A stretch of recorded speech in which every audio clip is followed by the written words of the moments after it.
el podcast de Kate Escobani. En el espacio previo analizamos los factores internos y externos que inciden en la gestión administrativa, concluyendo que uno de los más relevantes es el tema de la escasez de recursos públicos. Por ello, el podcast del día de hoy lo dedicaremos a profundizar sobre este tema a fin de que contemos con herramientas más claras tanto para opinar así como para hacer propuestas serias de campaña. Las finanzas públicas son la disciplina que se enfoca en la obtención de ingresos, ejecución de gastos y gestión de la deuda pública de un Estado. Tanto los ingresos como los gastos que se aspiran a recaudar y ejecutar cada año deben quedar plasmados en una herramienta de planeación financiera denominada presupuesto de ingresos y gastos para la vigencia respectiva. Debe ser elaborado y presentado junto con un soporte relevante, el marco fiscal a mediano plazo, dentro de unos términos de ley al Consejo o Asamblea Departamental respectivamente, quienes le darán sus sesiones necesarias para el análisis y la aprobación. Estos presupuestos anuales deben estar en consonancia con la matriz plurianual de inversiones del plan de desarrollo correspondiente. Un presupuesto público se compone del presupuesto de rentas y recursos de capital, el presupuesto de gastos o ley de apropiaciones y las disposiciones generales. Entremos en materia. Comencemos con los ingresos.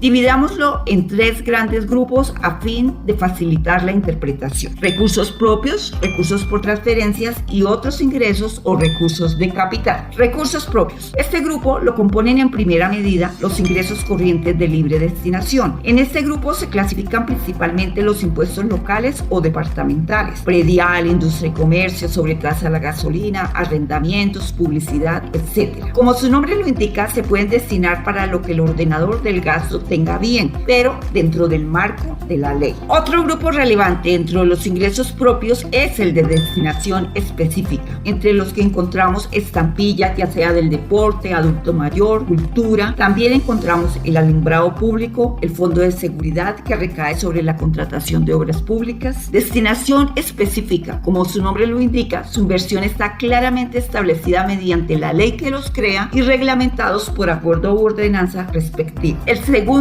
grupo son los recursos por transferencia. En su mayor parte corresponde a los recibidos del nivel nacional a través de documentos de distribución de doceavas, antes denominados COMPES, clasificados para sectores de salud, educación, PAE, propósito general. Dentro de este propósito general está el agua potable y saneamiento básico, deporte, cultura y la libre inversión. También hacen parte recursos departamentales de un nivel mucho más bajo de ingresos. Para municipios como Sogamoso equivale al 60% del total de los ingresos el tema de las participaciones o transferencias. Para municipios de categorías sextas equivale casi al 80% del total de los recursos. Y finalmente, los recursos de capital. Aquí encontramos rendimientos financieros, recursos adquiridos a través de la deuda pública, entre otros. Los mandatarios, al verse ante escasez de recursos y sí ante grandes necesidades, acuden a esta herramienta, lo cual implica la pignoración o compromisos de recursos de varias vigencias futuras. Esta autorización para poderse endeudar por ley debe solicitarse al Consejo y o Asamblea Departamental cuando se trate ya sea de un municipio o un departamento respectivamente. Una vez se tenga la proyección de lo que se percibirá por los conceptos previamente analizados, tomando como referentes históricos, pero asimismo la planeación financiera y aspectos macroeconómicos y micro que pueden incidir, se plasman en un documento a través de códigos presupuestales y se totalizan. Posteriormente se procede a analizar la manera como van a ser gastados e invertidos. Pero este tema es un poco extenso y dada la complejidad lo analizaremos en el próximo podcast.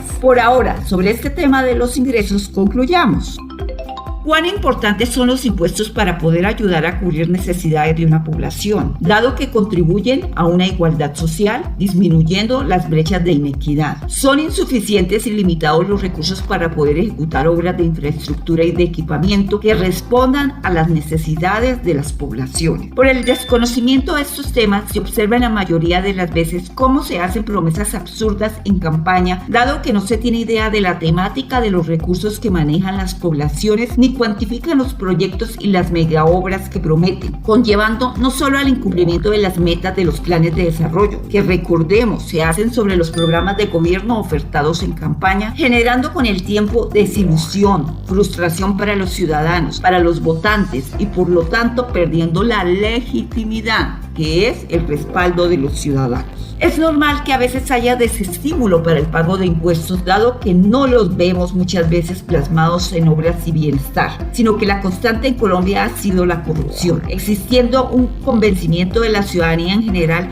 que todos estos recursos son socavados por los mandatarios de turno. Es posible que esta idea no sea del todo errada, pero no puede ser la excusa para cumplir con el deber. Asimismo, reflexionemos. Si contribuimos cada uno de nosotros de manera oportuna y juiciosa con el pago de nuestros impuestos, somos coherentes al exigirle a los gobiernos arreglo de vías, equipamientos, satisfacción de necesidades para toda la población sin aportar nada en esa bolsa conjunta en donde se encuentran los recaudos, o antes, por el contrario, buscamos a través del tráfico de influencias beneficiarnos o beneficiar familiares y amigos para eximirlos del pago, haciéndole conejo a una de nuestras obligaciones como ciudadanos. ¿Es justo que nos opongamos a que quienes tienen y pueden aporten más? Pues recordemos que los impuestos municipales por lo general son directos, es decir, que gravan de manera directa o proporcional la posesión o el ingreso de los contribuyentes.